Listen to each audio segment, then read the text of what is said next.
hadn't meant to witness it, but life doesn't pause for plans to align. It was a Tuesday evening, one of those forgettable nights that could slip quietly into the next. The TV hummed low in the background. Dishes cluttered the sink. Silence lingered where laughter used to live. Her phone rested on the nightstand, screen up, while she showered. Steam drifted under the door, and I heard her humming an unfamiliar tune. Then the screen lit up. The message preview sliced through me. So, same hotel tomorrow night. Can't wait to see you again. I froze, waiting for my senses to catch up. Maybe it was a mistake. Maybe it wasn't meant for her. Prank, something explainable. But before I could take a breath, another message arrived.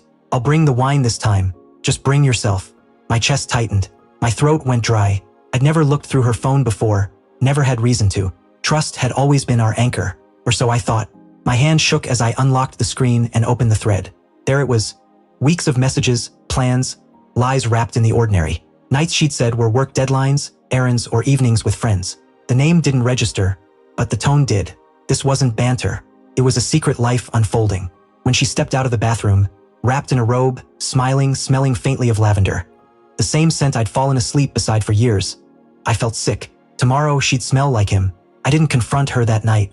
I let her sit beside me on the couch, her head against my shoulder, her phone held tight like a shield. I forced a joke. Her soft laugh, once comforting, hollowed me out. I didn't sleep. I lay awake, staring at the ceiling, watching every memory curdle. Every late night, every excuse now carried weight.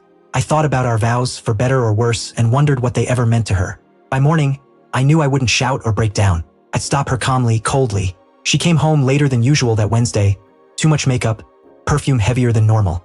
She smiled when she saw me at the stove, but there was hesitation in her eyes, the look of someone already halfway gone.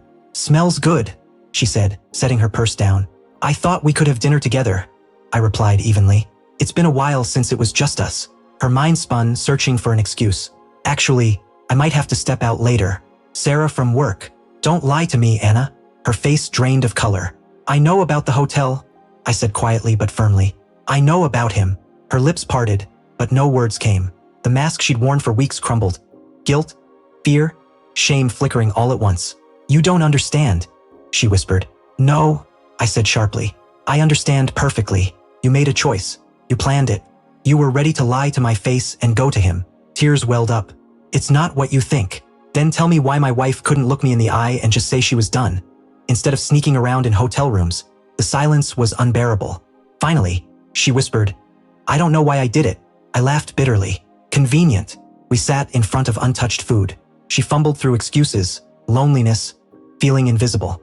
"It just happened." But betrayal doesn't just happen. It's a choice made over and over again. "So what was tonight supposed to be?" I asked, voice breaking. "A grand escape? A romantic evening while I sat here thinking you were with friends?" Her hands trembled. "I wasn't going to go." "Don't lie again," I said coldly. "You were dressed for him before you even walked through the door." Her tears fell. "I made a mistake, Daniel. Please, I didn't want to hurt you." "But you did," I said. "The moment you sent that first message, you did. Every time you kissed me goodbye while planning another lie, you did." She reached for my hand, pulled away. "Daniel, please. I still love you." "No," I shook my head. "You don't get to use that word.